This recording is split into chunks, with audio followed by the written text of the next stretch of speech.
One day, when I got home, I couldn't find my husband anywhere. He had left without telling me, and I couldn't find any clues about where he went. A few days later, I discovered that he and my sister had run away together to get married. That was 12 years ago. Recently, he called me and said he was coming back home with my sister, his wife now, and that I should leave his parents' house. He was upset that I was living there.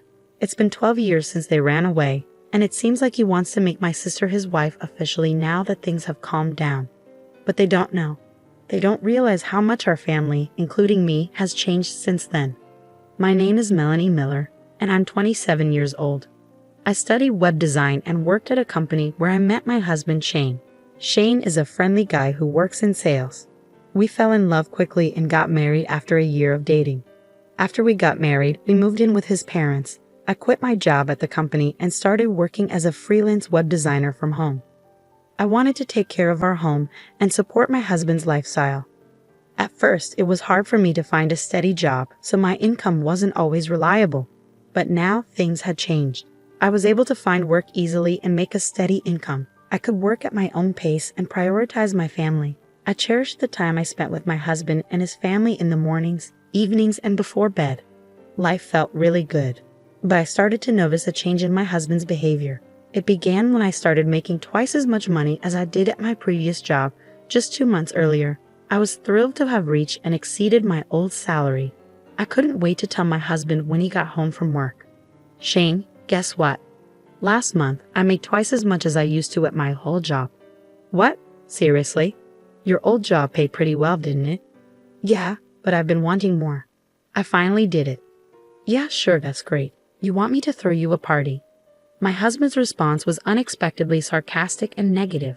I couldn't understand why he was acting that way, so I asked, Shane, are you upset with me about something? Did I do something wrong? I thought you'd be happy for me. Why should I be happy? My salary didn't increase. Well, yes, but can't you just be happy for me, your wife? Really? I'm not like you. I'm just not naturally happy. Shane. After that argument, my husband started to withdraw more and more each day. Our talks became less frequent until I was the only one saying good morning and good night. Even though we had only been married for a year, it felt like we were far from happy. My in-laws, who we lived with, could sense the tension but never said anything. 2 months passed and nothing changed. We ate together in silence, and he always controlled the TV. When I was watching something, he would eat all the food I bought without asking. Whenever I tried to talk to him about it, he would argue, so I stopped bringing it up. One day, while I was cleaning the house, my mother-in-law approached me looking concerned. Melanie, how are you feeling? Are you alright? What do you mean, am I alright?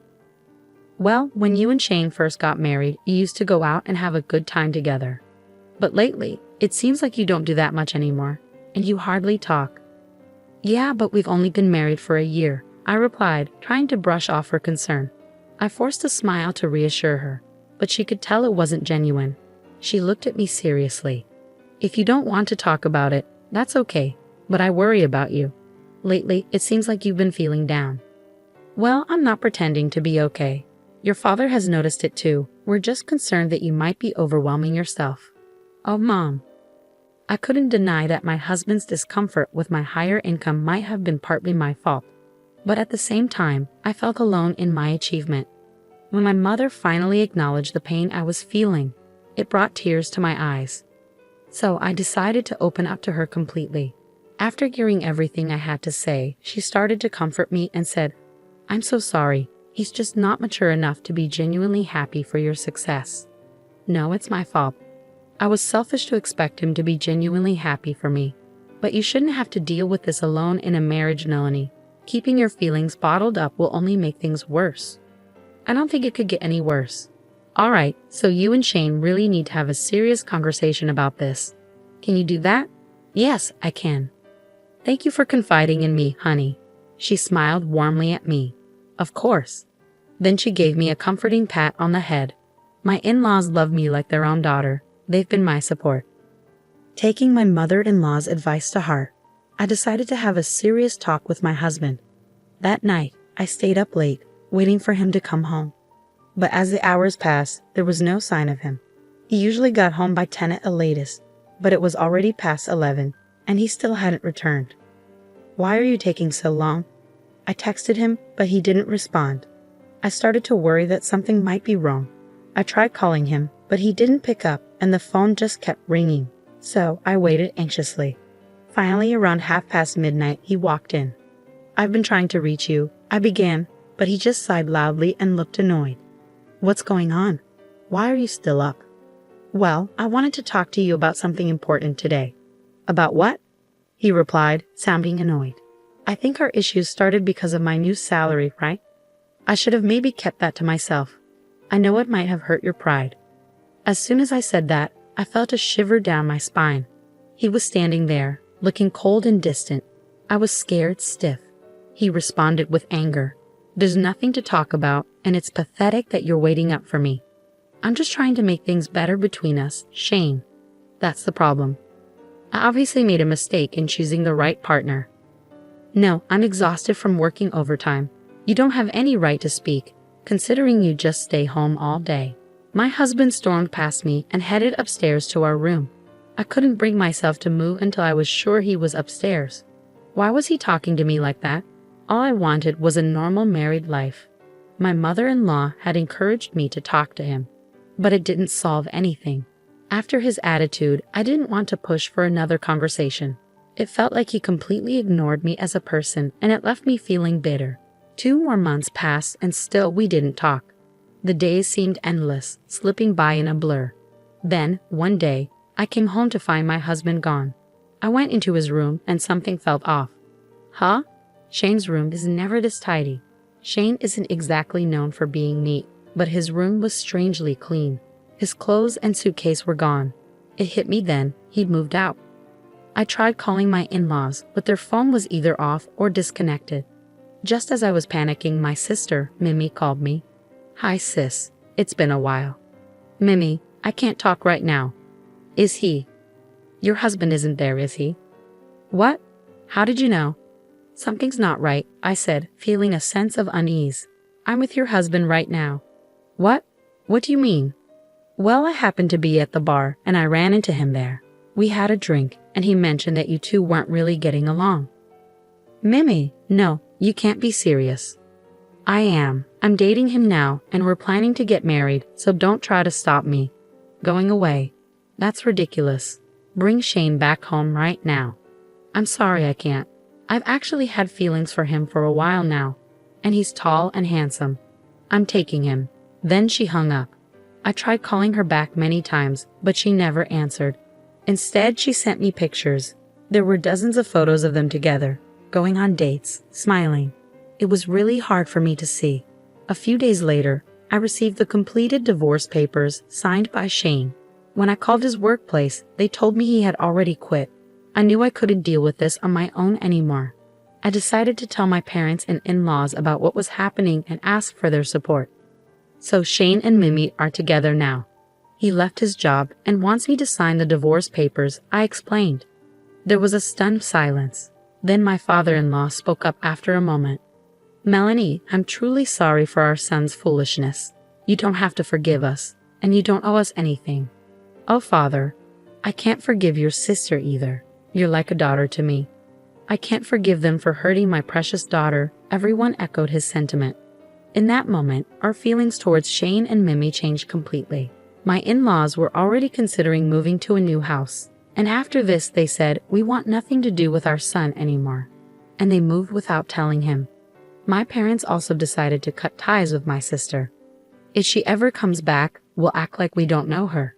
Someone who would betray their own sister like that isn't our daughter, they said. So I decided to go back home to my parents.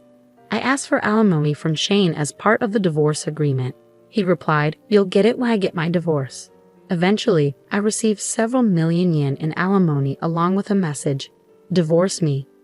Once the divorce was finalized, I cut all ties with Shane and Mimi. It's been 12 years since then, and a lot has changed. My in-laws demolished the house we lived in and sold the land. I've become more successful as a web designer, and my income has grown significantly. Thanks to this, I can travel often with my parents and live a fulfilling life. Today, while I was working, I got a call. Without checking the caller ID, I answered, thinking it was a client. but instantly it brought back unpleasant memories. It's been a while, Melanie. How have you been? Shane's voice echoed. I knew you'd recognize your ex-husband's voice, he chuckled. He's still spouting nonsense like before. What do you want? After 12 years, now you want to talk. I could hear him chuckle. No, you're in my house. Leave within the next 10 minutes. What? What are you talking about? We're facing some financial trouble anyway. I'm heading there now. I'm bringing my wife home to our house. You need to leave my parents' house now. It seems he still believes I'm living with his parents. He thinks that after 12 years, things have settled down and they'll finally be accepted. In the background, I hear my sister saying, "That's right, get out of there." But they really have no idea. Do they really think that just because it's been 12 years, everything is forgiven? The world isn't that forgiving, and I won't make it easy for them. But I took a deep breath and replied, "If you want to go home, go ahead. But I'm not at your parents' house anymore." Oh really? Did my dad kick you out? How clueless can you be? Your parents' house is gone, Shane. Huh? What do you mean it's gone? Shane's voice started shaking with anxiety. At that moment, he arrived where the house used to stand. He screamed, "What the hell?" And I could hear the pain in his voice. I continued, "As soon as you ran away, we cut ties with both of you. Your parents moved out, and my parents completely disowned the woman you're with. There's nowhere for you to come back to." Are you serious? How is this even possible? Believe it or not, it's up to you, but neither your parents nor mine consider you family anymore. You've proven you're not worthy since you both destroy people's lives. That's awful.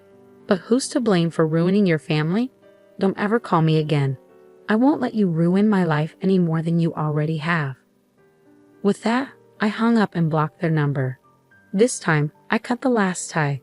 After their failed attempt to go to his parents' house, they tried to come to mine, but my parents have already disowned her.